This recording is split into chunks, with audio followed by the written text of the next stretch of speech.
எல்லாருக்குமே வெற்றி அடையணும்னு ஆசை, உயரணும்னு ஆசை, பணக்காரன் ஆகணும்னு ஆசை. ஆனா அதுக்கு வழிகள் கிடைக்கல. நல்ல மாதிரி ஆலோசனை சொல்றதுக்கு ஆள் இல்ல. நல்ல புத்திமதி சொல்றதுக்கு ஆள் இல்ல. நம்மள நல்ல மாதிரி கூட்டிட்டு போறதுக்கு ஒரு ஆள் கிடையாது. ஆனா பைபிள்ல யோவான் எழுதுறாரு, நீங்க வெற்றி அடைவதற்கு ஈஸியான ஒரு வழிய இங்க சொல்றாரு. அதுக்கு வழிய சொல்றாரு, அவருடைய கற்பனைகள கைக்கொள்ளுங்க அப்படின்றாரு. அவருடைய கற்பனை என்ன? என்னை அன்றி வேறு ஒரு தெய்வம் உங்களுக்கு உண்டாயிருத்தல் ஆகாது அப்படின்றாரு. அதாவது உங்களுடைய ஹார்ட்ல நிறைய தெய்வத்துக்கு இடம் கொடுத்து வச்சிருப்பீங்க இல்லையா? இப்ப சொல்றாரு, அந்த ஹார்ட்ல நிறைய தெய்வங்கள் இருக்குல்ல, அந்த தெய்வத்தெல்லாம் நீக்கி போடுங்க, எனக்கு மட்டும் இடம் தாங்கன்றாரு. அடுத்து சொல்றாரு, நம்முடைய வாயில நிறைய நாமங்களை பேசுவோம், உதட்டுல நிறைய நாமங்களை பேசுவோம் இல்லையா? இதெல்லாம் இனி நீங்க உச்சரிக்க கூடாது, வாயை விட்டு எடுத்துருங்கன்றார். அப்புறமா சொல்றாரு, உங்க சரீரங்களை நிறைய தெய்வங்களுடைய பேருகள்லாம் எழுதி வச்சிருப்பீங்க, இதெல்லாம் நீக்கி விட்டுருங்க. அதான் அர்த்தம், என்னை அன்றி உங்களுக்கு வேறொரு தேவன் இருக்கக்கூடாது, உண்டாயிருக்க கூடாது. இது ரெண்டாவது கற்பனை, பெரிய கற்பனை. இந்த கற்பனையில ஸ்ட்ராங்கா இருந்து, நிலைச்சு இருந்து, உறுதியா இருந்தா கண்டிப்பா நீங்க ஜெபிக்கும் போது அதற்கேற்ற பலன் கிடைக்கும் அப்படின்றார். அப்போ மனுஷனுக்கு தெய்வம் கொடுக்காம இருக்கிறது காரணம், தெய்வம் கொடுக்கறதுக்கு காரணம் நிறைய இருக்குது. அதுக்கு முக்கியமான காரணம் தெய்வம் தான் தரணும். ஆனா தெய்வம் தரக்கூடாதபடிக்கு நிறைய தெய்வங்கள் இருக்குன்றார் உள்ள. இப்போ தெய்வத்துக்கு விரோதமா இருக்கிற எல்லா தெய்வத்தையும் உங்க இருதயத்துல இருந்து, உங்களோட உதட்டுல இருந்து, வாயிலிருந்து எடுத்துட்டா, இப்ப இங்க ஜெபிக்கும் போது கர்த்தர் கண்டிப்பா உங்களுக்கு பலன் கொடுப்பார். ஒரு புருஷனுக்கு ஒரு மனைவி இருக்குன்னு வச்சுங்களேன். ஒரு புருஷனுக்கு ஒரு மனைவி இருந்தா அந்த புருஷன் இந்த மனைவிக்கு கொடுத்துட்டே இருப்பான். ஆனா ஒரு புருஷனுக்கு ஒரு மனைவி இருக்கும்போது அந்த மனைவிக்கு 2 புருஷன் இருந்தா கண்டிப்பா சம்பாதிக்கிற புருஷன் அந்த மனைவி கொடுக்க மாட்டான். ஏன்னா அந்த மனைவிக்கு 2 புருஷன் இருக்குது. ஏன்னா இவனுக்கு பேர் கிடைக்காது, புகழ் கிடைக்காது, ஒன்றும் கிடைக்கவும் செய்யாது. அப்போ மனுஷனுடைய வாழ்க்கை எப்படியோ அப்படிதான் தேவன் வாழ்க்கை. தேவன் என்ன சொல்றாரு, என்னை என்று உனக்கு வேறு தெய்வம் இருக்கக்கூடாது. நம்ம கூட குடும்பங்களை கூட பேசுவாங்க. கணவர் சொல்லுவார் இல்லையா, சம்பாதிச்சு உனக்கு கொடுக்குறேன், நீ பாதுகாப்பா வச்சுக்கோ, வேற எங்கேயும் கொட்டிடாத, அதெல்லாம் பேசுவாங்க பாருங்க. என்ன அதுதான் அந்த அர்த்தத்தை சொல்லுது. தெய்வம் அவர் மட்டும்தான் உங்களுடைய இருதயத்துல வாழ விரும்புறாரு, உங்களுடைய உதட்டுல பேச வேண்டும் விரும்புறாரு. வேற ஒரு தெய்வம் உங்களுக்குள்ள இருக்கக்கூடாதுன்னு அப்படின்னு சொல்லிட்டேன். இத பைபிள்ல வேற வேற முறையில விளக்கி சொல்றாங்க. நீங்க படிச்சிருப்பீங்க. ஆனா இது எல்லாமே இதைத்தான் சொல்லுதுன்னு உங்களுக்கு தெரியாது. அதான் விளக்க போறேன் நான். மத்தேயு எழுதின புத்தகம் 23வது அதிகாரம் 22வது வசனத்துல இந்த என்னை என்று வேறு தேவன் உங்களுக்கு உண்டாயிருத்தல் வேண்டாம் சொன்னாரு பாருங்க. அதை எதுக்கு ஒப்பிட்டு பேசுறாருன்னா, திருமண வஸ்திரத்துக்கு ஒப்பிட்டு பேசுறாரு. நான் சொல்ல சொல்ல உங்களுக்கு அந்த வசனம் எல்லாம் புரியும் பாருங்க. எப்படி கேளுங்களேன். திருமண வஸ்திரங்கிறது கணவன் மனைவி கட்டி கொள்ளுகிற அந்த வஸ்திரத்தை சொல்லல. திருமணம் அன்னைக்கு விருந்து சாப்பிட போறவங்க வீட்டில் இருக்கிற பெஸ்ட் வஸ்திரங்களை கட்டிட்டு போவாங்களே, அந்த வஸ்திரத்துக்கு ஒப்பிட்டு பேசுறாரு. அப்ப என்ன என்று வேறு தேவன் உங்களுக்கு உண்டாக்குறாங்க வேண்டாம்ங்கிற அந்த வார்த்தை திருமணத்துக்கு நம்ம விருந்துக்கு சாப்பிட போகும்போது கட்டுற அந்த வார்த்தைக்கு ஒப்பிட்டு பேசுறேன்னு சொன்னேன் இல்லையா? அது எப்படியெல்லாம் வேலை செய்து பாருங்களேன். நீங்க திருமணத்துக்கு போகும்போது நல்ல பெஸ்ட் வஸ்திரம், திருமண வஸ்திரத்தை கட்டிட்டு போனா அங்க 4 காரியங்கள் இருக்கும். நல்லா கேட்டுடுங்க. 1, விருந்து சாலையில உங்களுக்கு சீட்டு கொடுப்பாங்க. 2, அந்த திருமண நிகழ்வுல ஆலயத்துக்கு போனீங்கன்னா நல்ல ட்ரெஸ் கொடுத்திருக்கிறவங்களுக்கு சீட்டு கொடுப்பாங்க. நீங்க நல்ல வஸ்திரம் போட்டுட்டு போனீங்கன்னா, திருமண நாள்ல நல்ல வஸ்திரம் போட்டுட்டு போனீங்கன்னா உங்களை வரவேற்பார்கள். அது தமிழ்ல சொல்லுது வந்தனம் செய்வாங்க. கிரீட்டிங்ஸ் சொல்லுது இங்கிலீஷ்ல. 4வது பாயிண்ட் சொல்லுது, உங்களை பெருமையோடு கூட உங்களை புகழ்வார்கள். ஏன் அதை செய்யறாங்கன்னா, எந்த ஒரு மனுஷன் திருமணம் எடுத்தாலும் அந்த திருமண சாலை பார்க்கறதுக்கு ரொம்ப அழகா இருக்கும்னு விரும்புவான் இல்லையா? அதனால திருமணத்தை அந்த நாளில் யார் யாரெல்லாம் நல்ல வஸ்திரம் உடுத்துட்டு வர்றாங்களோ அவங்களுக்கு நல்ல மதிப்பு மரியாதை கிடைக்குதுன்ற. அப்போ நம்ம ஃபர்ஸ்ட் சொல்லிட்டேன், கல்யாண வீட்டில் நல்ல வஸ்திரம் உடுத்துட்டு போறவங்களுக்கு மதிப்பு மரியாதை எல்லாம் கிடைக்குது, சாப்பாடு கிடைக்குது, எல்லா தேவைகளும் சந்திக்கப்படுது. அப்படி போலதான் கர்த்தர் சொல்றாரு, ஏண்ட வர்ற ஜனங்கள் இந்த அலங்கார வஸ்திரமாகிய இந்த கற்பனை உள்ள வச்சிருக்கணும். அவரை தவிர வேறொரு தேவன் இல்லாமல் நீங்க தேவனிடத்துல வந்தா அவர் உங்களை முதல்ல வரவேற்கிறாரு, உங்களுக்கு சீட்டு தர்றாரு, முதல் இடத்த தர்றாரு, உங்களை பெருமையாட்டு மாத்தி வச்சிடறாரு. இதை இப்ப பைபிள் வந்து சொல்ற பாருங்க. நம்ம எல்லாம் கெட்டு கிடக்க என்ன காரணம் நினைக்கிறீங்க? நம்ம நினைக்கிறோம் நம்ம எல்லாம் ஜெபம் பண்றோம், ஆண்டவர் இருந்தாலும் தரலையே, என்ன குற்றம் கண்டீங்க அப்படின்னு சொல்றோம். பைபிளுக்கு விரோதமா நிறைய விஷயங்களை உள்ள வச்சிருக்கிறோம். நம்ம பைபிளுக்கு சார்ந்து மனுஷன் வாழ்றதே கிடையாது. பைபிள் விரும்புறத ஒரு மனுஷன் செஞ்சுட்டா கர்த்தர் கண்டிப்பா கொடுப்பார். ஏன் தீர்க்க தரிசனம் ரெண்டாவது பிரச்சனை, ஆனா நீங்களே பெற்றுக்கொள்ளலாம் வழியை வச்சிருக்கிறாரு. பட்டு இப்ப நான் சொல்லும் போது கூட நிறைய பேருக்கு இருதயத்துல ஒரு நெருடலா இருக்குது. அது எப்படி வேற தெய்வத்தெல்லாம் ஆராதிக்க கூடாது, கர்த்தரை மட்டும் தான் ஆராதிக்கணும், வேற தெய்வத்தெல்லாம் இருதயத்தை நீக்கணும், வாயிலத்தை நீக்கணும் சொல்லும் போது ஒரு நெருடல் இருக்கு பாருங்க. இதுதான் நம்மளை பெற்றுக்கொள்ள கூடாது அப்படி தடை செய்கிறது. எவன் ஒரு மனுஷன் சரி கர்த்தருடைய வார்த்தை இப்படிதான் சொல்லுது, அதை செய்து பார்ப்போம், வாழ்ந்து பார்ப்போம்னு எவன் முயற்சி பண்றானோ அவன் கண்டிப்பா நல்லா வந்துருவான் அப்படின்றாரு. இப்ப பாருங்க, இதை நான் விளக்குறேன், பைபிள் வந்து விளக்குறேன்.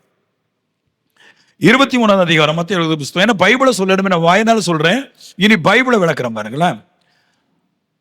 பிரதான ஆசிரியர்கள் பரிசேயர்கள் எல்லாரும் மோசையுடைய ஆசனத்துல இருந்துட்டு இருக்குது. அதாவது மோசையுடைய கற்பனை 10 கற்பனை அதுல இருக்கிறாங்க.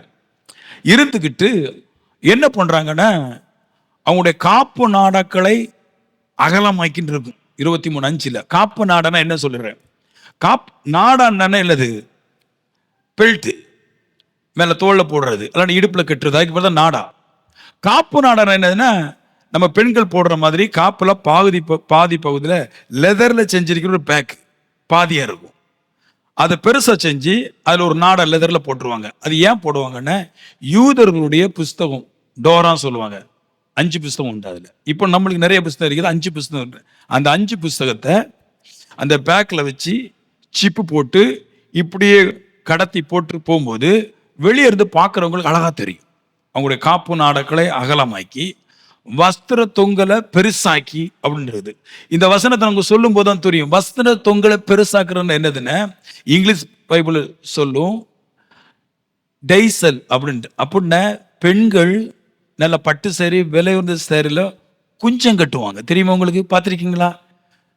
நிறைய பேருடைய இது போடுவாங்க பாருங்க, இந்த மேலே ஒன்று போட்டு பெண்கள்லாம் போடுறீங்க பாருங்க, இந்த தலையில போடுறீங்கல்ல, அதுல போட்டீங்கன்னா அந்த நெட்ல எல்லாம் முக்கா கட்டி வச்சிருப்பாங்க, பட்டு புடவை கட்டி வச்சிருப்பாங்க. குஞ்சம் கட்டுறது அது கெட்டுனா அதை கெட்டிட்டு நல்லா பிரிச்சு விட்டா பார்க்குற ஒரு ஸ்டைல் ஆட்டு ஷைனிங் அடிச்சிட்டு இருக்கும். இதை என்ன பண்றாங்களாம் பிரதான ஆசாரியர்கள் எல்லாரும் அவங்களோட வஸ்திரத்துல போட்டிருப்பாங்க. இப்படி ஒரு துப்பாட்டா மாதிரி அவங்க ஒன்று போட்டிருப்பாங்க. போடும்போது அந்த குஞ்சம் கட்டியிருப்பாங்க. அது பார்க்கறதுக்கு எல்லோ கலர்ல, சிவப்பு கலர்ல, நீல கலர்ல பார்க்கறதுக்கு ரொம்ப அழகா இருக்கும். அதான் அவங்களோட வஸ்திர தொங்கலை பெருசாக்கி அப்படி இருக்கும். இப்படி எல்லாம் போயிட்டு போகும்போது கல்யாண வீட்டுக்கு போனா சீட்டை கொடுத்துட்றாங்க. ஏன்னா அவங்க வீட்டு கல்யாணம் அழகா இருக்குன்னு பெருமையா பேசும். ஆலயத்தில் போனா அவங்களுக்கு தான் இடம். அதுல தான் நிறைய பேர் இங்க பாருங்க கல்யாண வீட்டுக்கு போகும்போது நல்ல லிப்ஸ்டிக்லாம் போட்டுலாம் மேக்கப்லாம் போட்டு போவாங்க. ஏன்னா அவங்கள தான் முன்னாடி கொடுப்பாங்க, தட்டு எடுத்து கொடுப்பாங்க, சாப்பாடுல முன்னாடி கொடுப்பாங்க, கேட்க வெட்ட இடத்துல முன்னாடி நிப்பாட்டி வச்சிருப்பாங்க. ஏன்னா இந்த வஸ்திரத்துக்கு அவ்வளவு மதிப்பு இருக்குது. அப்படி போகும்போது கூப்பிடுவாங்க, வாங்க வாங்க கல்யாணத்தானே வந்திருக்கிற அப்படிம்பாங்க. ஆனா அந்த இடத்துல ஒரு தேவையில்லாத வஸ்திரம் போட்டுட்டு ஒரு கிழிஞ்ச வஸ்திரத்தை போட்டு ஒருத்தன் போனா உள்ள ஏற்ற மாட்டான். ஆனா திருமண வீடு அப்படித்தான் வேலை செய்து பாருங்க. அந்த மாதிரி வஸ்திரத்தை உள்ள போட்டு போனா ரபி வாங்கன்றாங்களாம், பெரியவரே நீங்க வாருங்கன்னு சொல்றாங்க. நம்ம நம்ம நம்ம ஸ்திரீகள் கூட அப்படித்தான் பாருங்க, கல்யாணத்துக்கு போகும்போது இருக்கிற நகையெல்லாம் அணிஞ்சிட்டு போவாங்க.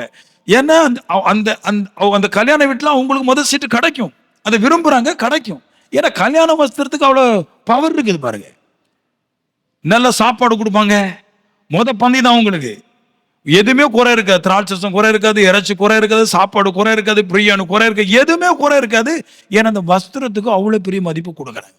பிரதான ஆசாரியர்கள் எல்லாம் இப்படித்தான் அவங்க மனுஷனிடத்துல இது எங்க வேலை செய்யுதுன்னா மனுஷனிடத்துல நிறைய வாங்கி கொடுத்துருதுன்ற.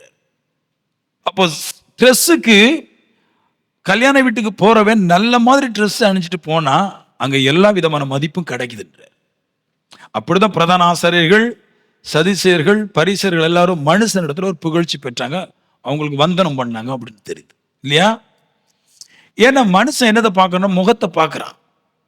முகம் அழகா இருந்தா பெண்ணு வாங்கலாம், பெண்ணு கொடுக்கலாம். முகம் அழகா இருந்த ஸ்ரீதனம் குறையும், முகம் அழகு இல்லைன்னா ஸ்ரீதனம் கூடும்.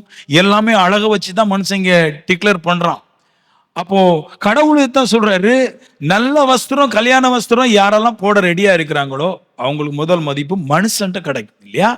இது அப்படியே இப்ப மாத்தி என்ன சொல்றாருன்னு, என்னையன்றி வேறு தேவர்கள் உண்டாயிருக்க வேண்டாங்கிறது தான் திருமண வஸ்திரம். அந்த திருமண வஸ்திரத்தை யாரெல்லாம் ஒழுங்கா கரெக்டா உள்ள போடுறாங்களோ ஹார்ட்ல, அந்த மனுஷனுக்கு கர்த்தர் கொடுக்கிறார். அற்புதங்களை செய்யறாரு, அதிசயங்களை செய்யறாரு. நீங்க நல்லா பாருங்களேன், எத்தனையோ சபைகள் இருக்குது, எவ்வளவோ மனுஷங்கள் இருக்கிறாங்க, எல்லாரும் இரவு பகலும் ஜெபம் பண்றாங்க. ஆனா யாருக்கும் பலன் கிடைக்கல. அது கிடைக்க வாய்ப்பு இல்லை. ஏன்னா எது இருந்தா பலன் கிடைக்குமோ அதை விட்டுரும். இது வேணும் நம்மளுக்கு. அவருடைய அந்த கற்பனை, அந்த 2ஆம் கற்பனை, அவரை தவிர வேறொரு தெய்வங்கள் வேண்டாங்கிற அந்த அந்த விஷயத்துல ஸ்ட்ராங்கா நினைச்சு கடைசி வரைக்கும் நினைச்சு நிக்கணும். கண்டிப்பா கர்த்தர் கொடுக்கிறாரு பாருங்க. இதை நான் சொன்னேன். இந்த என்னையன்றி வேறு தெய்வங்கள் உண்டாயிரத்துல வேண்டாங்கிறதும் திருமண வஸ்திரத்துக்கு ஒப்பிட்டு பேசுறேன் இல்லையா? அதுக்கு 22வது வசனத்துல இருக்கு பாருங்க. நான் அதை விளக்கி சொல்றேன். எல்லாருமே விருந்து சாலைக்கு வந்துட்டாங்க. விருந்து சாலைக்கு வந்த பின்னாடி அந்த விருந்தை உண்டாக்குற ராஜா வந்து பாக்குறாரு, அங்க ஒருத்தன் வஸ்திரம் இல்லாம இருக்கிறான். அதாவது திருமண வஸ்திரம் இல்லாம இருக்கிறான். அவருக்கு ஷாக் ஆயிட்டு அவரு போய் கேட்கிறாரு, திருமணத்துக்கு வந்திருக்கிறே, விருந்து வீட்டுக்கு வந்திருக்கிறே, ஏன் திருமண வஸ்திரம் இல்லாம வந்துன்னு கேட்டார் இல்லையா? அப்போ அந்த திருமணத்தை பற்றி பேசும்போது திருமண வஸ்திரம் கண்டிப்பா தேவை, அப்பதான் விருந்து கிடைக்கும் அப்படின்றாரு. அப்ப திருமண வஸ்திரம் இதுதான்ங்கிறது எப்படி தெரியுதுன்னா, 23வது அதிகாரத்துல சொல்லுது, மோசையுடைய ஆசனத்துல பிரதான ஆசனம் இருந்து அப்படின்றாரு. மோசையுடைய ஆசனத்துல என்ன இருக்குது அப்படின்னா, இந்த 10 கட்டளை தான் இருக்குது. இந்த கற்பனை தான் மோசையுடைய ஆசனத்துல இருக்கு தவிர மனுஷன் அல்ல. அப்ப மோசையுடைய ஆசனத்துல இருக்கிற மிக முக்கியமான 2 கற்பனை, என்னையன்றி வேறு தேவன் உண்டாயிருக்க வேண்டாம், நானே உன் தேவனாய் கர்த்தர்.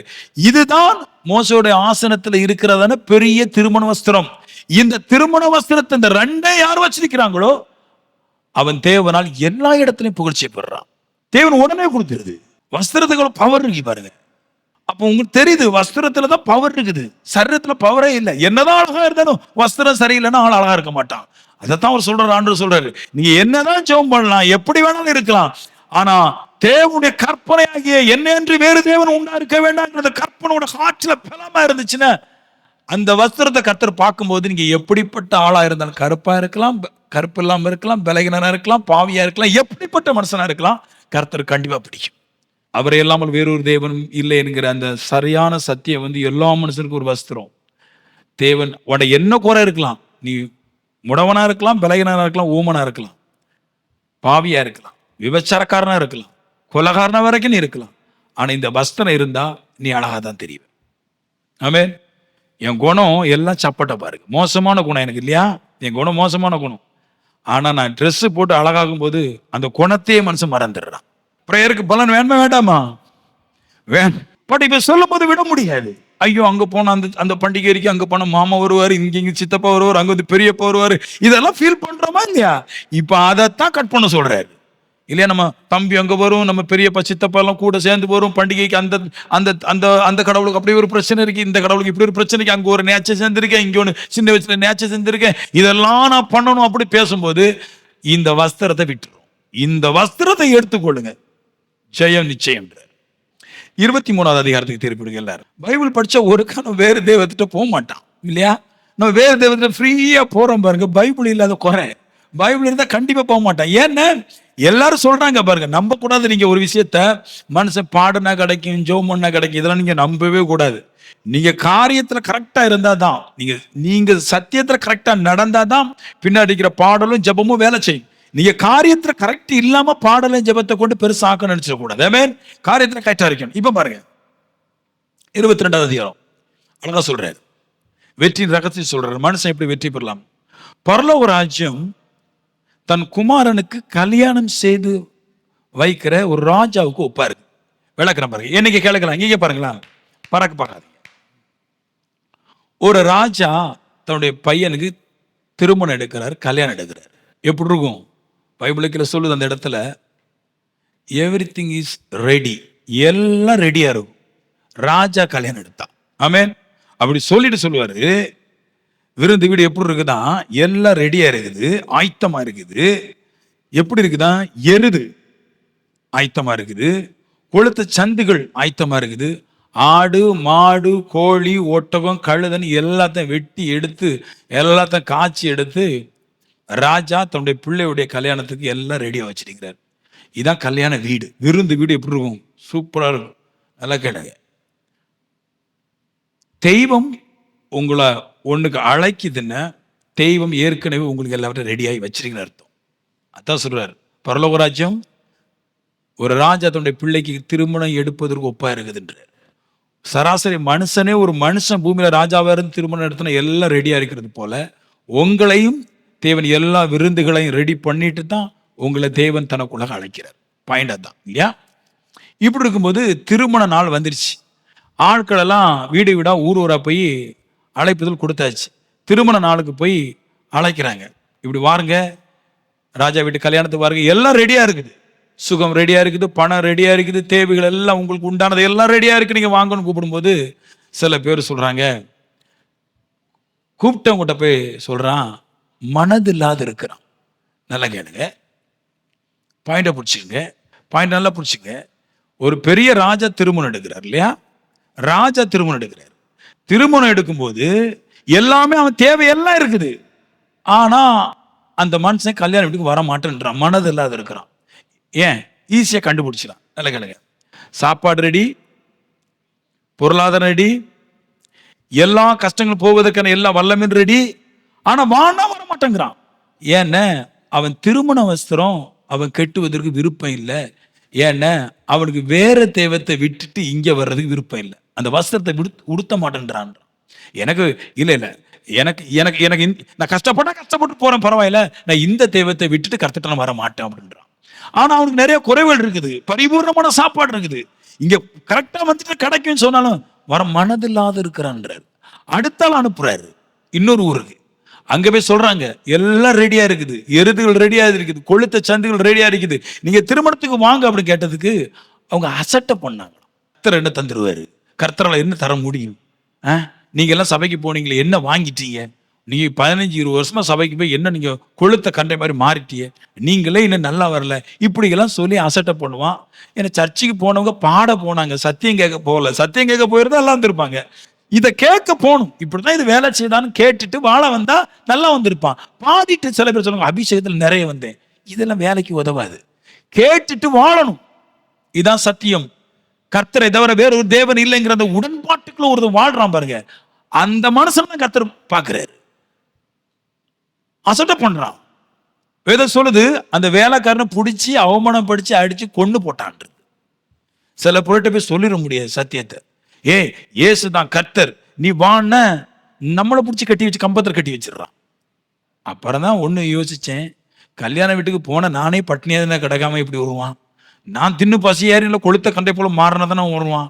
கர்த்தாவே, ஆண்டவர்கிட்ட சொன்னேன், நான் கல்யாண வீட்டுக்கு மற்றவங்களை கூப்பிடுறதை விட்டுட்டு கல்யாண வீட்டுக்கு வர்றது வஸ்திரத்தை நான் முதல்ல போட்டுட்டு நான் ஸ்ட்ராங் ஆகிறேன் நாளுக்கு நாள். அவர் சொல்றாரு வஸ்திரத்தை போடுன்றாரு, நல்ல அழகான வஸ்திரத்தை போடுன்றாரு, அவரை தவிர எல்லாத்தையும் நீக்கி விட்டுன்றாரு.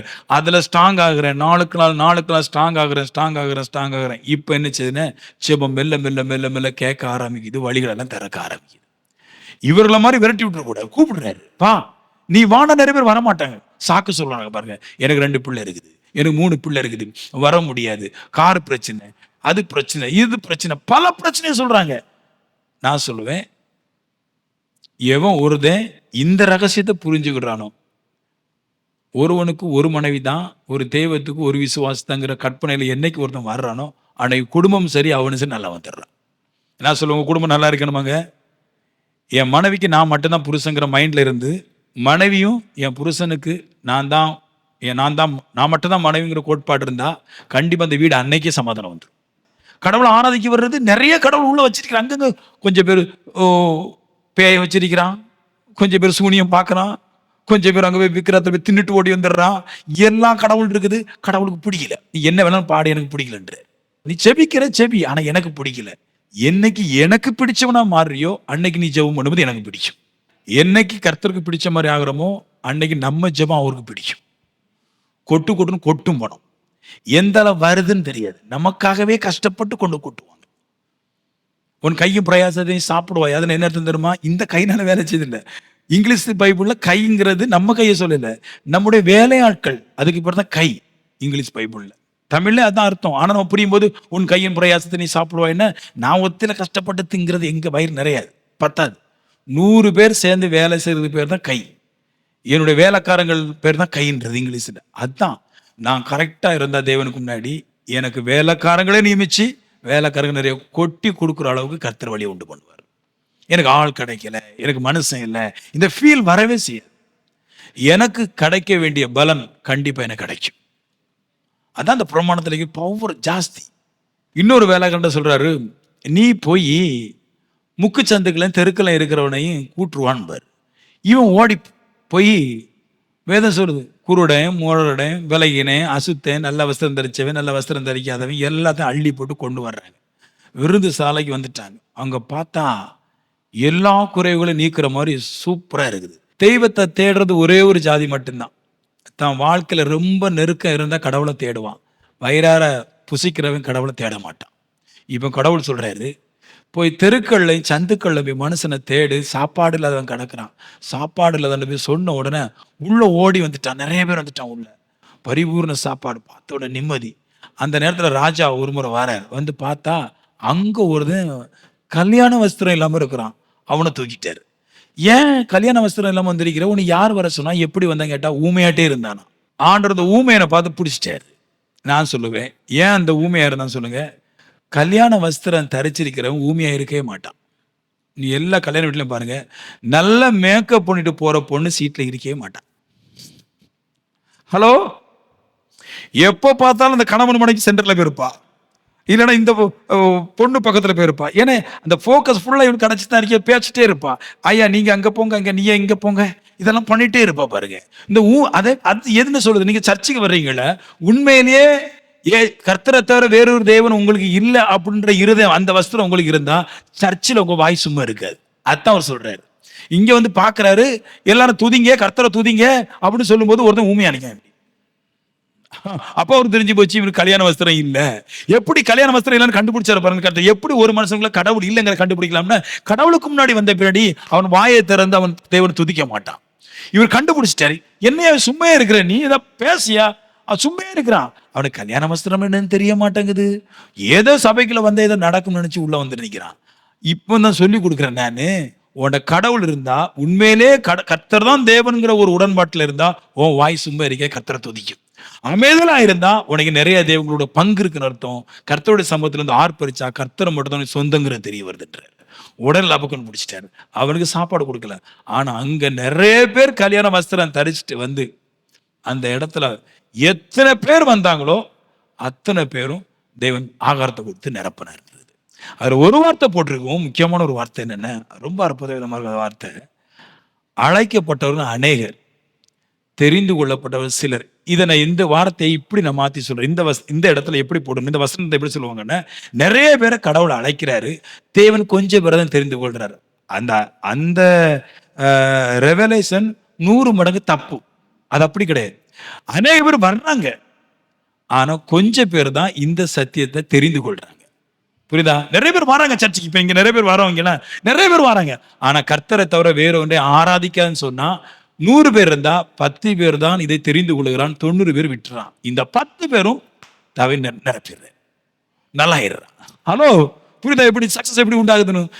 உள்ள ஏற்காது, இது உள்ளம் ஏற்கிற விஷயம் கிடையாது. கர்த்தரை தவிர வேறு தேவன் இல்லை என்பது இருதான் ஏற்காது. ஆனா எத்தனை பேர் தெரிந்து கொள்றாங்களோ அத்தனை பேருக்கும் விருந்து நிச்சயம். கர்த்தர் உங்களுக்கு தருவார். இப்படி சொல்லுவாங்க, கர்த்தர் உங்களுக்கு தருவார், அவர்கிட்ட கேளுங்க உங்களுக்கு தருவார். அதெல்லாம் நம்ப கூடாது. இது எப்படின்னா, ஸ்கூலுக்கு போகல, நல்ல பாடம் படிக்கல, பரீட்சை எழுதுங்க, பாஸ் ஆகி விட்டுருவாங்க. இப்படிதான் மனுஷன் தேவ சமூகத்துல வந்திருக்கிறான், யோசிக்கிறான், அவரை தவிர வேறொரு தேவனும் ஆராதிக்க கூடாதுன்னு. வாத்திய நம்பர் நானும் அடிச்சுக்கிட்டே இருக்கிறேன், உள்ளத்துல போட்டு அடியடி அடிக்கிறேன். அது வேண்டாம், விற்று விற்று விற்று விற்று விற்று, அவரை தவிர வேறு தேவன் வேண்டாம், விற்று விற்று விற்று விட்டான்னு யோசிக்கிறேன். படிச்சே சரிதானே, நம்ம அம்மா சொல்லி தந்துச்சே, நம்ம பாட்டி சொல்லி தந்துச்சே, நம்மளுக்கு மாதா தான் கர்த்தர் சொல்லி தந்தாங்க. இந்த பாஸ்டர் சொல்றாரு கர்த்தரை தவிர ஒன்றும் கிடையாதுன்னு. நம்ம டீச்சர் 1ஆம் கிளாஸ்ல சொன்னாங்களே, ஆத்திச்சூடியெல்லாம் சொல்லி தந்தான். இவன் 8ஆம் கிளாஸ் பாடம் எடுக்கானே, ஆத்திச்சூடிக்கு போட்டா மரத்துக்கு நல்லா இருக்குமே, எதையோ போட்டு பழசெல்லாம் போட்டு குழப்புறான். ஆனா கர்த்தர் சொல்றாரு, உனக்கு பழைய தேவன் நிறைய கற்றுக் கொடுத்துருக்குது. பழைய டீச்சர் ரொம்ப கற்றுக் கொடுத்துருக்கிறா. அதெல்லாம் 5ஆம் கிளாஸோட நிப்பாட்டிக்க. 8ஆம் கிளாஸுக்கு வந்துட்டல, 8ஆம் கிளாஸ் பாடத்தை படிச்சு நீ எழுதின கேள்வி கேட்குறேன்னா பேத்தன்னு முழிக்கிறான். இங்கேதான் பிரச்சனை. உள்ளுக்குள்ள நிறைய பேருக்கு நிறைய விஷயம் ஓடும்.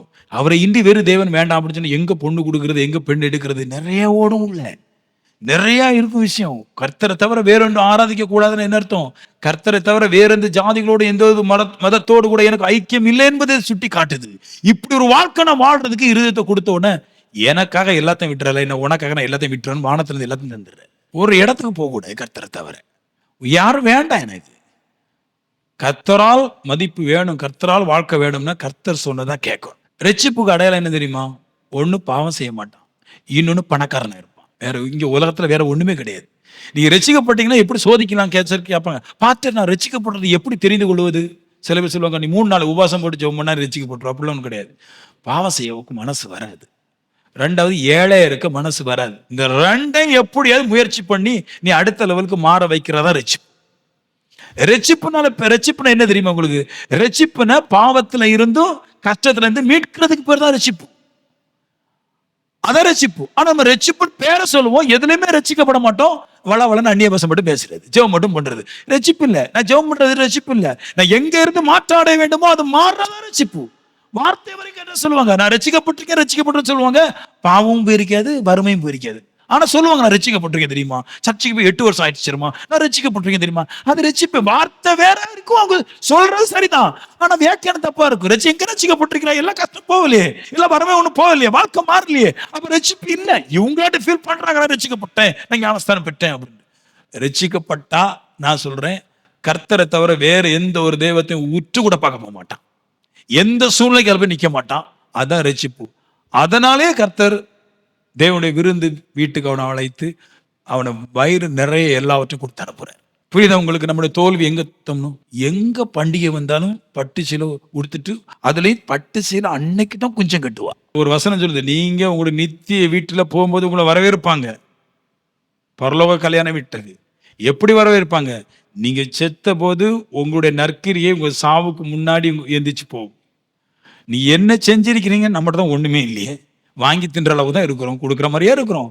பெந்தகோஸ்துல நிறைய பேர் பரலோகராஜ்யம் போகவே மாட்டாங்க. இந்த கற்பனைக்கு உட்பட்டு இருந்து பாருங்க. இப்ப ஜெபம் பண்ணி சொல்லுங்க, ஆண்டவரே உமக்காக இவ்வளவு விஷயத்தை தடை பண்ணி நிக்கிறோம், ஜெபம் பண்ணுங்க. கர்த்தர் கொடுக்க ஆரம்பிச்சிடுறாரு. ஒரு பிரேயர் பண்ணும்போது ஒரு தெய்வத்துக்கு ஒரு அழுத்தம் கொடுக்கணுங்க. பிரேயர் பண்ணும்போது தேவன் நிக்கிற மாதிரி ஏதோ ஒரு அழுத்தம் கொடுக்குறீங்கன்னா ஒண்ணுமே கிடையாது. உங்க ஜெபம் அவ்வளவு பவர்ஃபுல் கிடையாது. அவர் பின்னிட்டு திருப்பி பார்க்கிற அளவுக்கு, நின்னுக்கிற அளவுக்கு உங்களோட சத்தத்துல ஒரு பவர் இருக்கணும். குஷ்டரோய் சொல்றான், முடவன் சொல்றான், குருடன் சொல்றான், தாவீதின் குமாரன் நில்லுன்றான். நிறைய பேர் அவரை துதிக்க கூடாதுன்னு சொல்றான். அவன் சொல்றான், உம்மை மட்டும் தான் துதிப்பேன்றான். அதுதான் அவரை நிக்க பண்ற ஒரு விஷயம். நீர் தான் தேவை, வேற ஒன்று தேவைங்கிற அந்த உறுதி தான் அவரை நிக்க பண்ணுதுன்ற. உங்களை பார்க்க செய்யறது அதுதான். ஆண்டவரே உங்க கண்ணை திறக்க கூடாதுன்னா நீங்க செய்யற செயல் கரெக்டா இருந்தா அவருடைய கண் திறக்கும். செயல் ஃபுல்லா பிளாக் ஆகி போயிருக்கு, எல்லாம் மோசம். காசுக்கும் பணத்துக்கும் பெண்ணுக்கும் பொண்ணுக்கும் அப்படியே மனுஷன் எல்லா ஜாதி மதத்தோட சுத்திட்டு இருக்கிறான். இப்பவே ப்ரேயர் பண்றோம், ஒண்ணு இல்லை. அவரை இன்றி வேறு தேவன் எனக்கு இல்லை. அங்க போனா பொம்பளைங்கள் முதல்ல சுரூபத்துக்கு நடந்துட்டு ஒரு 10 பத்தி அப்படி கொத்தி வச்சுட்டு ஊதி விட்டு அப்படி குத்துவா, கொஞ்சம் மெழுகுருத்தி ஏற்றி வைப்பா, என்னென்னமோ நடக்கும் பாருங்க. அது கர்த்தருக்கு அருவருப்பு. வேண்டாம், கையை விட்டு போட்டு விட்டு இப்ப கடவுள்கிட்ட போய் நிக்கணும், பலன் மிச்சம். ஈஸி. ஆனா மனுஷன் நிக்கிறது கஷ்டம். நிக்கிறது கஷ்டமான விஷயத்தை தான் பேசுறேன். நீங்க நின்று பாருங்க, வாழ்க்கை மாறி. கர்த்தரை தெரிந்து கொள்றவர் கொடுக்குறாரு அப்படின்னா கர்த்தர் பட்சபாதம் உள்ள தேவன் இல்லையா? ஒருவனை தெரிந்து கொண்டு ஒருவனை வேண்டாம்னு சொன்னா கர்த்தர் பட்சபாதம் உள்ளவர். வேதம் சொல்றது கர்த்தர் பட்சபாதம் உள்ளவர் அல்லவே. அவர் இந்த மனுஷன் வேணும், இந்த மனுஷன் வேண்டாம், இந்த மனுஷன் வேணும், இந்த மனுஷன் வேண்டாம், 1000 பேர் வந்திருக்க இடத்துல எனக்கு 500 பேர் தான் போதும் அப்படின்னு அவர் தெரிந்து எடுக்கிறது கிடையாது. நீங்க தெரிந்து கொண்டு இருக்கிறீங்களே, அதை வச்சுதான் அவர் அந்த வார்த்தை கொடுக்கிறார். நீங்க தெரிந்து கொள்ளுங்க, அவரை எனக்கு ஒரு தேவன் வேண்டாம். அந்த தெரிந்து கொள்ளப்பட்டவர்களுக்கு கர்த்தர் அற்புதம் செய்யறார். நான் சொல்லுவேன், நான் நிறைய புசிப்பேன், நான் நல்லா வந்துடுவேன். ஏன்னா அவர் எதை விரும்புறாரோ நான் அதை தெரிந்து கொள்கிறேன். இப்ப 4 வசனம் சொல்றேன் பாருங்களேன். இப்ப சொன்னேன், இது கல்யாண வஸ்திரம் சொன்னேன் இல்லையா? இப்ப நேர கற்பனைன்னு வார்த்தையை போட்டு 4 பலன்களை சொல்றேன். எப்படி நீங்க இந்த கற்பனை உங்களை மாத்த போகுது, எந்த அளவுக்கு நம்மளை ரிச் ஆக போகுது, எவ்வளவு தூரத்துக்கு நம்ம உயர கொண்டு போகுதுன்னு சொல்லட்டேன். கடவுள் ஒரு மனுஷனை தொட்டா, இல்லைன்னா ஒரு மனுஷன் கடவுளோடு இருந்தா எப்படி ஆவான்றதுக்கு அதுதான் எடுத்துக்காட்டா இருக்கும். சாலமோனே வேறொரு ஜாதிகார பெண்களை கெட்டி கெட்டி கெட்டி கெட்டி எல்லா ஜாதிகளோடும் போயிட்டான். அதனால நரகத்துக்கும் போயிட்டான், பணமும் போச்சு, எல்லாம் மோசமாயிட்டான். ஆனா அந்த ஒரு விஷயம் தான், சாலமோன் ராஜாவா இருந்து கெட்டு போனது காரணம் அந்த ஒரு விஷயம் தான். வேற எல்லாருமே எல்லாம் பண்ணாங்க. தாவீதுக்கு நிறைய மனைவி இருந்துச்சு, எல்லாருக்கும் நிறைய மனைவி இருந்துச்சு. ஆனா சாலமோன் மட்டும் இவ்வளவு பெரிய ராஜாவா இருந்து கெட்டு போனான்னு அவன் வேற ஒரு தெய்வத்துக்கு பலிபீடங்களை கட்டி வேற ஒரு பிள்ளைகளை கட்டி அவன் தெய்வத்தை ஆராய்ச்சில கெட்டு போயிட்டான். அந்த ஒரு பாயிண்ட் தான் பைபிள் சொல்லுது, வேற எதுவுமே சொல்லல, வேற எதுவுமே சொல்லலைங்க. நீங்க சாலமோன் கெட்டு போனதுக்கு வேற ஒரு அர்த்தம் பைபிளே கிடையாது. அந்த ஒண்ணுதான், வேறொரு தெய்வத்தை ஆராய்ச்சா மாட்டிக்கிட்டான். கரங்களை தட்டிடுங்களேன், வேற ஒண்ணுமே கிடையாது. நீங்க படிச்சிட்டீங்களா இப்படி சாலமோன் கெட்டு போயிட்டான், சாலமோன் கெட்டு போயிட்டான், சாலமோன் கீழே விழுந்துட்டான், சாலமோன் நரகத்துக்கு போயிட்டான். என்னதான் பிரச்சனை? யாரும் பிரச்சனையே சொல்ற கிடையாது. பிரச்சனையை சொன்ன சபைக்கு யாரும் வரமாட்டா, அதனால சொல்ல மாட்டேன், நான் தைரியமா சொல்லுவேன். ஒரு பாயிண்ட் தான் சொல்றது, சாலமோன் கெட்டு போனதுக்கு வேறு நிறைய தெய்வங்களை உள்ள வச்சிருந்தான், போச்சு, வாழ்க்கை அவுட். நிறைய பேர் சொன்ன உடனே கோவம் வந்துடும், அது எப்படி இருக்கும், அடுத்தவங்களை பத்தி பேசலாம். பைபிள் இந்த விஷயத்துல இந்த வசனத்தை ஏந்திரமா எடுத்தேன். என்னை என்று வேறு தெய்வம் உண்டாயத்தில் வேண்டாம்னு என்ன அர்த்தம்? வேறு தெய்வங்கள் எல்லாம் உடைச்சி போடணும்னு அர்த்தம். பேசுறதுல உடைச்சி போடணும், அதை எரிச்சு போடணும், சாம்பலாக்கணும்னு சொல்லுது பைபிள். அதான் வர நாள் போதிப்போம். இவன் இந்த கற்பனையுடைய வீரியத்தை, அதோட பலன்களோட வீரியத்தை நான் சொல்லட்டும். சில பேருக்குலாம் மரியாதை பத்தி சொன்ன உடனே கோவம் வந்துடும். எதுக்கு மரியாதை பத்தி அவர் பேசுறாரு? நிறைய பேருக்கு மரியாதை தேவை, உங்களுக்கு தெரியுமா? சர்ச்சில் இருக்கிற நிறைய பேருக்கு மரியாதை தெய்வம் சொன்ன கோபத்துறோம், அடுத்த தெய்வம் பத்தியா பேசுறேன். கடவுள்கிட்ட தான் கேட்கணும், என்ன என்று வேறு தெய்வம் உண்டாயிரத்தில் வேண்டாங்கிறது கடவுளுடைய கற்பனை, பெரிய கற்பனை, 2ஆம் கற்பனை. அதுல ஒரு வீரியம் எனக்கு இருக்குதோ அன்னைக்கு தான் வாழ்க்கை மாறும். அதை சொன்ன உடனே நிறைய பேருக்கு உரத்தம், அது எப்படி பேசலாம், அவங்களை எப்படி பேசலாம்? கர்த்தட்ட போய் கேளுங்க, அவர் தான் கற்பனை கொடுத்துருக்க, என்ன இன்றி வேறு தேவன் உண்டாயிரத்தில் வேண்டாம், அவர் தான் சொல்றாரு. நம்மளுக்கு கோவம் வருது கேட்ட உடனே, அப்ப இன்னும் ஆளின் வளரலன்னு அர்த்தம், பைபிள் படிக்கலன்னு அர்த்தம், அடுத்தவங்க மேல ஒரு சின்ன ஆசை இருக்குதுன்னு அர்த்தம். உள்ள ஸ்ட்ராங்கா இருக்கிற மனுஷன் சந்தோஷப்படும். என்னை இன்றி வேறு தேவன் உண்டாயிரத்தில் வேண்டாம் சொன்ன உடனே உண்மையான விசுவாசி யார் பறிப்பான்? அதுதான் நிஜம். ஆமென். நான் சொல்லுவேன், கர்த்தர் இல்லாம ஒருத்தன் ஜெபத்துல பலனை பெற்றான்னா அதை நம்பாதது பொய். அவன் பிசாசனால கொண்டு வர்றான், வஞ்சிக்கிறான், ஏமாற்றுறான், விபச்சாரம் செய்யறான், கொலை செய்யறான். கர்த்தர் இல்லாம ஜெபத்துக்கு யார் கொடுப்பான்? ஜெபத்துக்கு பலன் கர்த்தர் தான் தரணும்னா கர்த்தரே இல்லையே, அப்புறம் எப்படி கொடுக்க முடியும்? கிடைக்காது. பொய் பேசுறான். நான் சொல்லுவேன், இதுல ஸ்ட்ராங்கா இருக்கும், இதுல உறுதியா இருந்தா பல நிச்சயம். சங்கீதம் 119 பூமியிலே நான் பரதேசி, உமது கற்பனைகளை எனக்கு மறையாதையும். அவர் சொல்றாரு, நான் இப்ப பூமியில எப்படி இருக்கிறேன், அங்க எங்கேயுமா சுத்திட்டு இருக்கிறேன். பரதேசம் அர்த்தம், 1 சென்ட் நிலம், 1 அடி நிலம் கூட இல்லைன்னு தான் அர்த்தம். அதுக்கு பார்த்தா பரதேசி. ஒரு வீடு இல்லை, ஒரு வாகனம் இல்லை, 1 சென்ட் நிலம் இல்லை, பரதேசியா சுத்திட்டு இருக்கிறேன். இப்போ என் நிலைமை எப்படி? பரதேசி. அப்படி சொல்லிட்டு சொல்றாரு, உம்முடைய கற்பனை மட்டும் எனக்கு மறையாதையும். ஏன்னா உம்முடைய கற்பனை இருந்தா இந்த பரதேசி சுதேசியா மாறிடுவேன். புரியுதா உங்களுக்கு? இது அப்படியே பரதேசியா இருக்கிற உங்களை சுதேசியா மாத்திரும். அவருக்கு பைசாவுக்கு அவர்கிட்ட கெஞ்சணும், நன்மைக்கு அவர்கிட்ட கெஞ்சணும், இதுக்கு அவர்கிட்ட கெஞ்சணும், அதுக்கு அவர்கிட்ட கெஞ்சணும். இப்ப சொல்றாரு பரதேசியா போறல, எல்லா இடங்களும் துரத்தி விடுறாருல, மதிக்கலன்னு தானே அர்த்தம். பரதேசம் அர்த்தம் யாரும் உங்களை மதிக்கலன்னு அர்த்தம். பெத்த தாயிலிருந்து உறவுகள் வரைக்கும் யாருமே உங்களை மதிக்கல, பரதேசியா சுத்துற. இப்ப அவர் சொல்றாரு, எல்லாரும் என்னை விட்டு மறைஞ்சு போறாங்க, அதனால நான் பரதேசி. உங்களுடைய கற்பனையை மட்டும் என்னை விட்டு மறைக்காதையும். இப்போ இந்த தேசத்துக்கு நான் தான் சுதேசி.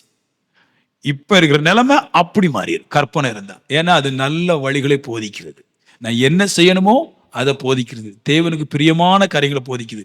நான் செய்ய வேண்டிய காரியம் தேவனுக்கு பிரியமா செய்யறதுனால இப்போ என் வாழ்க்கை பரதேசியா இருந்து சுதேசியா மாறிடுது. நானும் ஒரு பரதேசி தான், ஒன்னில்லாத ஒரு பரதேசி தான். எல்லாருமே என்னை விட்டு மறைஞ்சு போனாங்க. கடவுளோட சொன்ன எல்லாரும் போட்ட ஆண்டவரே, உம்முடைய கற்பனை என்னை விட்டு மறைந்து போகாது இருக்கட்டும். அது இன்னைக்கு இல்லைன்னா நாளைக்கு என்னை நிச்சயமா சுதேசியா மாற்றும். ஆமென் சொல்லுங்களேன். இது வாங்கி தருங்க. நம்மளை யார் கைவிட்டாலும் பரவாயில்ல, கற்பனை மட்டும் விட்டுறாங்க. யார் மறந்தாலும் பரவாயில்ல, அவர் கற்பனை விட்டு மறந்துறாங்க. அது உங்களை நிரந்தரமான பெரிய மனுஷனை மாத்திருது. தாவீது சொல்றாரு, என் நிலைமை இப்படி இருந்துச்சு, இப்படிலாம் மாறிச்சு, இந்த கற்பனையை பிடிச்சிக்க, கற்பனையை பிடிச்சிக்க.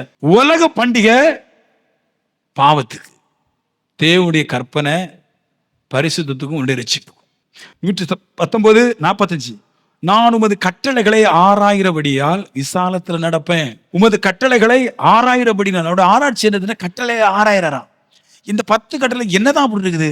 ஒவ்வொன்றா ஆராயிறாரு. ஆராய கடைசியில் வந்து சொல்றாரு, நான் விசாலத்துல நடப்பேன். அவருக்கு ஒரு புத்தி வந்துச்சு. இதை தேட தேட படிக்க படிக்க நெருக்கமெல்லாம் போயிருது, விசாலம் வந்துருது. ஏன் சொல்லுங்க? வேதம் சொல்லுது, கற்பனையோ வெளிச்சம். இந்த கற்பனைய வெளிச்சத்தை தேட தேட தேட தேட தேட தேட தேட தேட அவன் ஏதோ ஒரு நன்மையை பெற்றுக்கொள்கிறான். இருட்டில் ஒன்றும் தெரியாது, வெளிச்சத்துல எல்லாம் பிரசித்தமாகுது, வெளிச்சத்துல தான் எல்லாம் தெரிய வருது. ஆகாரங்கள், நன்மைகள் எல்லாம் வெளிச்சத்துல தான் இருக்குது. இந்த கற்பனையை ஆராயிரம், வெளிச்சத்தை போட்டு ஆராய்ச்சிட்டே இருக்க நிறைய விஷயங்களை கண்டுபிடிச்சிடறான். இப்போ சொல்றாரு, நான் விசாலத்தில் நடப்பேன். நான் சொல்லுவேன், நீங்க கற்பனையை பிடிச்சிருந்தா விசாலத்தில் நடப்பீங்க. உங்களை அப்படியே இந்த நெருக்கம்லாம் அப்படியே மாறி போயிடும், பஞ்சா போயிடும், நிக்காது இந்த கற்பனைக்கு முன்னாடி. இந்த கற்பனை கூட இருதயத்தை யோசிக்க யோசிக்க தியானிக்க தியானிக்க தியானிக்க தியானிக்க அப்படியே மாறிடுவீங்க. விசாலம் தான் எல்லாம் அப்படியே மாறிடும். தேவன் உங்களுக்காகவே எல்லாத்தையும் கொண்டு வந்து வைப்பார். எதிர்பார்க்காத நன்மை கத்த தருவார். இது ஆராய. 3வது பாயிண்ட், சங்கீதம் 119:80 சொல்லுது, நானும் வெக்கப்பட்டு போகாதபடி உமது பிரமாணங்களில் உத்தம உள்ளவனாக இருக்க விரும்புகிறேன். அவருடைய பிரமாணங்களில் உத்தமனா இருந்தா, பிரமாணத்தில் உத்தம உள்ளவனா இருந்தா உங்க வாழ்க்கை உண்மையாட்டே நல்ல நிலைமைக்கு மாறுது. வெட்கப்பட்டு போகாதபடிக்கு மாறிடுன்றார். நான் வெட்கப்பட்டு போகாதபடிக்கு உங்களுடைய பிரமாணங்கள்ல உண்மையா இருக்கிறேன், உத்தமமா இருக்கிறேன். வெட்கப்படுறதுக்கு காரணம், நம்ம வெட்கப்பட்டு நிக்கிறது காரணமே இந்த பிரமாணத்தை விட்டுறது தான். அது சொல்ற ஒன்னும் கேட்கறது கிடையாது. ஒவ்வொரு இடத்த போய் சொல்றேன், நான் வெட்கப்பட்டு இருக்கிறேன், என் தலை குனிஞ்சு நிக்கிறேன், நான் அப்படி நிக்கிறேன், இப்படி நிக்கிறேன், எதையாவது பேசுறாங்க. இவர் சொல்றாரு, அவர் பிரமாணத்துல உத்தமமா இரு. கேட்குறீங்க தானே? யாருக்கும் விட்டு கொடுக்க, உண்மையாட்டு உத்தவமா இரு. தேவன் வழிகளை திறப்பார். அவரால் கூடாத காரியம் ஒன்று இல்லைன்னு சொல்றோம்ல, அவர் சொல்ற வார்த்தைக்கு நம்ம இணங்கி போனா அந்த வெற்றியான வாழ்க்கை என்னோட வாழ்க்கையில் மாறி நடக்கும். நான் உண்மையா நடப்பும் கருத்துட்ட, நான் யாருக்கும் செவி கொடுக்க மாட்டேன். என் நெருக்கம் மாறணும்னு கர்த்தரை தெரிஞ்சிருக்கிற ஒரு ஸ்திரீ வந்தாதான் அது நம்மளுக்கு தரும். அதுக்கு தான் தெரியும், வாங்குறத பாக்கியம் கொடுக்கறத பாக்கியம்.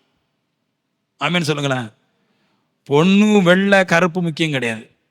பொண்ணு கர்த்தருடைய பெண்ணா இருக்கும், கடவுள் இருக்கணும், அப்போதான் விசாலத்துக்கு போக முடியும். என் வெட்கமெல்லாம் மாறி போகும். 4வது பாயிண்ட் சொல்லிடுறேன் நான். சங்கீதம் 119:27 இருக்குது, உமது கட்டளைகளின் வழியை எனக்கு உணர்த்தி அருளும், அப்பொழுது அதிசயங்களை தியானிப்பேன். ஓ, இந்த கட்டளை இருக்கிறதெல்லாம் எனக்கு உணர்த்தும். இது என்ன இருக்குதுன்னு உணர்த்தும். இந்த 10 கட்டளை என்ன இருக்குதுனால உணர்வடைய செய்யும். அப்ப நான் எதை தியானிப்பேன்? இந்த கட்டளை இல்லாதவன் என்ன தெரியுமா தியானிப்பான்? நம்ம ஊர் திருவிழா வந்தா எப்படியாவது இன்னைக்கு நல்ல ஒரு குடி குடிக்கணும். வெளிநாட்டில் என் ஃப்ரெண்டு மாதிரி இருந்தேன், இதெல்லாம் சொல்லணும் பாருங்க. வெளிநாட்டில் என் ஃப்ரெண்டு மாதிரி இருந்தான், சொல்லுவோம், இந்த ஊர் திருவிழாவுக்கு போகணும். ஆகஸ்ட் மாதம் தொடக்கத்துக்கு பேர் இறங்கிற வேண்டியதான். அப்பந்தான் அந்த ஆகஸ்டில் தான் மீன் பிடிக்கிற எங்களுக்கு சீசன் அங்கே. ஆனால் அந்த சீசனில் ஒரு கூட்டம் சொல்லுவோம், நாங்கள் ஊருக்கு போகிறோம், நாங்கள் போங்கப்பா. என்ன பண்ண போகிற? அங்கே போய் பைக் எடுக்கணும், அப்படியே ஒரு கறக்கணும், ஃபுல் குவார்டரோடய சித்தன் மாப்பிள்ள. 3 மாதம் 6 மாதத்துக்கு அப்படி ஜிம்முன்னு போகணும், வாழ்க்கை அப்படி ஜம்முன்னு இருக்கணும் அவ்வளோம்பா. அப்போ அதுதான் உங்கள் தெய்வமும் உங்கள் தியானிப்பும் அவ்வளோதான். கர்த்தரை தியானிக்கிறவன், கர்த்தருடைய கற்பனை நடக்கிறவனுக்கு ஒரு தியானம் இருக்குதான், அதிசயங்களை தியானிப்பான். ஏன்னா இது இந்த கர்த்தருடைய கற்பனையை தியானிக்கும் போது இந்த தியானம் அப்படியே கன்வெர்ட் ஆகி உயர்ந்த காரியத்தை தியானிக்க பண்ணுவது. கர்த்தருடைய பிரமாணத்தை தியானிக்கிறவன் கர்த்தருடைய நன்மைகளையும் அதிசயங்களை தியானிக்கிறான். பரிசுத்தத்தை தியானிக்கும் போது அப்படி கன்வெர்ட் ஆயிருது, அதை தியானிக்கிறான். இது உங்களுக்குள்ள இருதயத்துல வந்து டக்குனாத்தான் சொல்லும். இந்த சுவிட்ச் போட்டாதான் வரும் உங்களுக்கு, அது உங்களுக்கு தெரிய மாட்டேங்குது. புரியுதா உங்களுக்கு?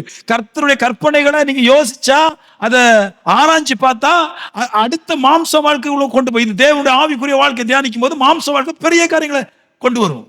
நாங்க போக போக சர்ச்சுக்கு போக எனக்கு கிடைச்சது இதுதான் கிடைச்சது.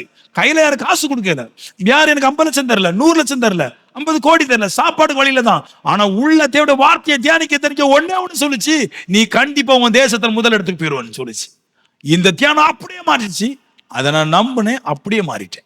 வீட்டுல தாய்மார்களுடைய பிரச்சனை, நம்ம ஊர்ல திருவிழா வருதே, இந்த பசங்களை அப்படியே தூக்கி கொண்டு நீ ஊர் மாற்றணும், இல்லைன்னா அங்க ஒரே பிரச்சனை, அப்படியே பிடிச்சி இப்படி பிரச்சனை. புரியுதா உங்களுக்கு? விக்கிரத்துடைய பெரிய அசிங்கம் என்ன? மனுஷனை பாவத்தை தியானிக்க வைக்குது. அவரை தவிர வேற எந்த தேவமாக்கி கொண்டாலும் பாவத்தை தியானிக்க வைக்கும். அவரை மட்டும் தேவனாக்கி கொண்டா அதிசயங்களை தியானிக்கும் தியானிச்சு